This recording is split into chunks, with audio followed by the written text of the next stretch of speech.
listen to the show on demand any day, anytime on Spreaker, the TuneIn app, SoundCloud, and YouTube. Like the show on like and friend me on Facebook. Scotty-Ball is what you search. And then I prefer Twitter. At BDST Show is the Balls Deep Sports Talk Twitter handle. And again, a benefit of following, friending, and liking the show on Twitter and Facebook is, especially on Twitter, you get like all these interesting stats and stories that I see and favorite and retweet to my followers, as well as being able to stay up on all the show news, if there's radio stations down, if we're running late, anything like that. It's always in your best interest. And for the record, they were back-to-back home runs in the first inning there by the Mets to go up 4-0 on the Cubbies. So, yeah, looks like the Cubs didn't even make it out of the top of the first inning, and they're already done. And the Mets are going to the World Series. All right, let's see. Now, what should we get into? Should we do the spew on our football segment? We really don't have a meaty, topic other than the football to discuss this week. So maybe we go. Let's see. Maybe we'll switch it up and go college football, since it was so crazy in college football last week. Let's do that. Let's switch it up. Go college football first. Then we'll get to your NFL spew. So we'll call college football the meat. NFL football will be the spew. After that, we'll have some quick balls juice, a bunch of quickies, and then our balls deep thought of the day. That's the plan here for the next hour and 15 minutes, somewhere in there. Again, thanks for tuning in to Balls Deep Sports Talk. I'm Scotty Ball. All right. So, in the wild, wacky world of college football last week, wow, it was about as entertaining and interesting as it could possibly be on every night. Starting Thursday, where we had 15th ranked Stanford hosting 18th ranked UCLA in a great Pac-10 or Pac-12. What is it? I even forget. I'm pretty sure it's a Pac-12. Great Pac-12 conference matchup, and Stanford won 56-35. I happened to watch probably close to half of that game, and Stanford's offensive line looked to be, like they would be one of the top 15 best lines in the NFL right now. If they were playing NFL teams, that's how good they looked. I'm not saying that's how good they are. I'm saying that's how good they looked against UCLA. So you had 91 cumulative points scored there in conference, both ranked in the top 20. 56-35. Great way to start off the college football week. Then on Friday, this is when we all should have went, okay, it's going to be one of those kinds of weeks. We had 24th ranked Houston destroying unranked Tulane 42-7, like it's supposed to happen. Okay. Then we had 21 ranked Boise State playing unranked Utah State. And the final score of that game was 52-26, like what was supposed to happen. Only Utah State, unranked Utah State, is the team that had the 52 points. And 21st ranked Boise State was the team that only had 26. So a huge blowout upset over 21st ranked Boise State on Friday night. Again, it's going to be that kind of week, folks, all right? So here are your top 25 results from last week. At number 1, Ohio State win easily 38-10 over Penn State. Their quarterback carousel continues. It looks like Cardale Jones is actually out now as the starter, and JT Braxton is in. We move on to, we had second-ranked Baylor put 62 on West Virginia, who scored a measly 38. How do you score 38 points and you still lost by 24? Man, that's crazy. But that's a normal Big 12 football game just about every week. As you'll see here in this next one, number 3, same conference, TCU. They put 45 up on unranked Iowa State, who got 21. Then 21. How many did Iowa State get? 21. And then we had 4th-ranked Utah easily defeating the Arizona State Sun Devils, which I had on the upset lookout, or at least it'd be a close game, maybe even an upset. But alas, Utah won 34-18. 5th-ranked Clemson won 34-17 over unranked Boston College.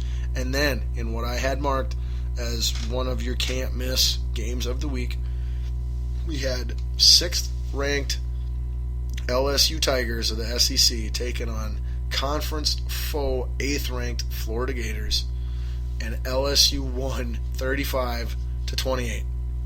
One touchdown game, fantastic, you know. And LSU, both of those teams were arguably, you know, number 1, number 2, top 3 teams.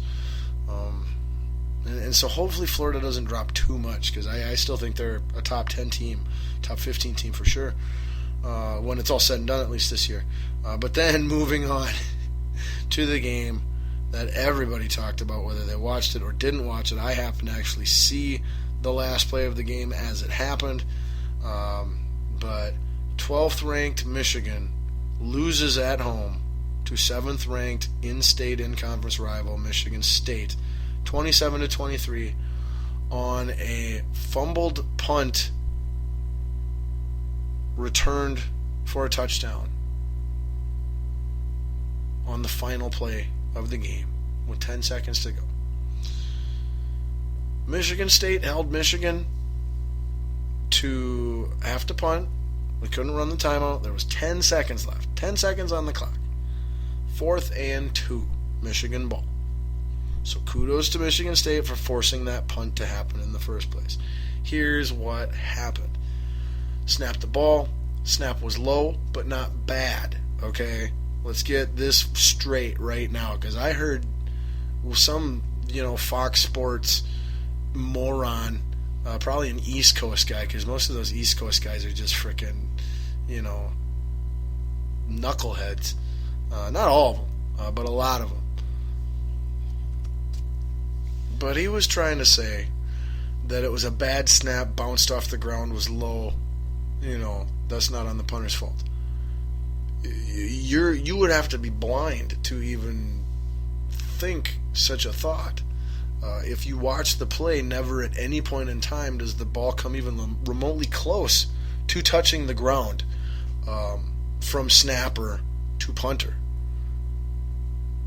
It was at about the punter's knees. Okay, it wasn't a perfect snap up, right around waist high, somewhere in there, thigh high, waist high. But it was at his knees. Okay, it wasn't at his ankles or his feet or on the ground. It was at his knees. Okay, so it was just a little low. All right, maybe right under his knee, top of his shin.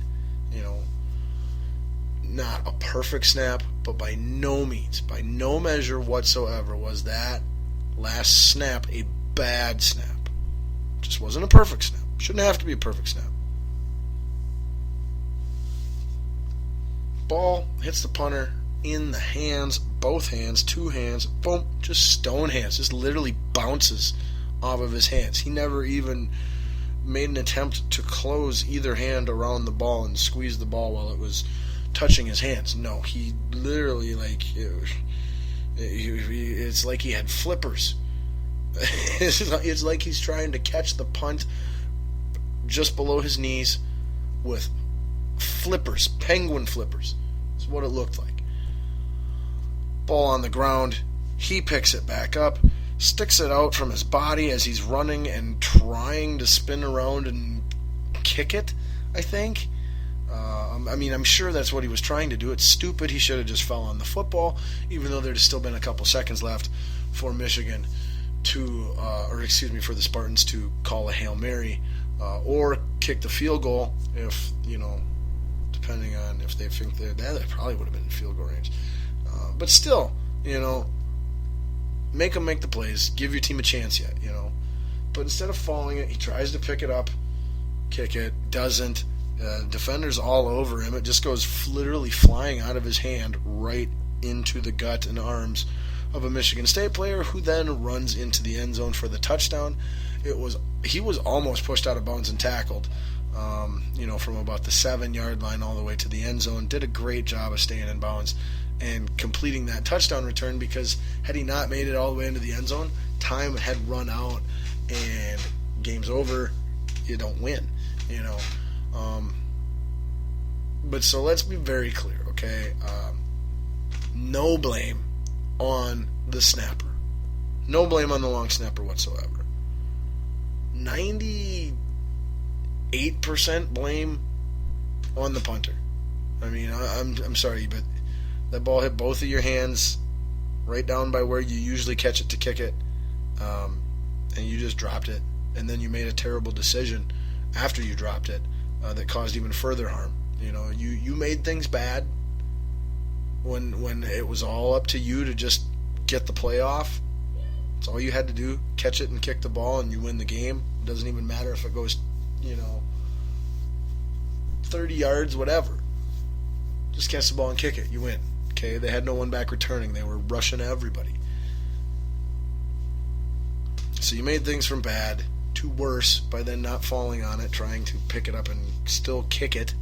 You had recovered your fumble, and then you fumbled again. You fumbled twice on the same play. So 98% to the punter. I feel bad for the kid, but it's all pretty much all his fault.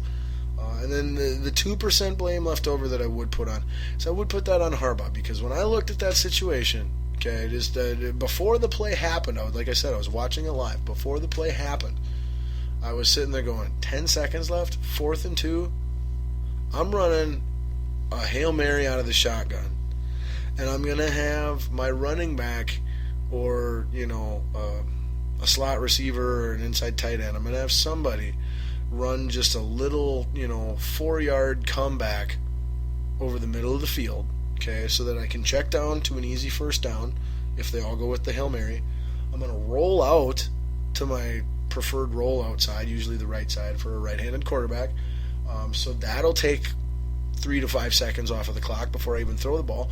And then I'm going to heave a Hail Mary pass down to the end zone if that check down guy isn't uncovered, for a gimme first down. Then I'm going to take the last 5-6 seconds of the game, and I'm going to throw that ball in the air, and the ball's going to be in the air during those last 4, 5, 6 seconds. And then whatever happens, if we catch it, if we don't catch it, if they catch it, if nobody catches it, doesn't matter. Game's over. Michigan would have won. So I do not only question, but I disagree with the play call. That being said, it wasn't necessarily a bad play call. It just wasn't the best play call, in my opinion.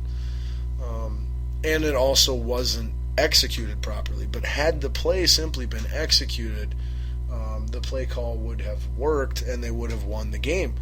So again, I don't have a problem with the play call. I just think that there was one better play call than that yet that gives you way more options to accomplish your goal, as well as removing potential risk,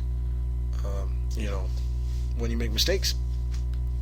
But so that's my big take on the Michigan State ending, which, man, I hope you watched it. But again, it's just crazy, absolutely crazy game and crazy finish in college football. Then we had 10th ranked Alabama taking it to 9th ranked Texas A&M in another game that I said was a must watch, but look for Alabama to win, and they did by a score of 41-23.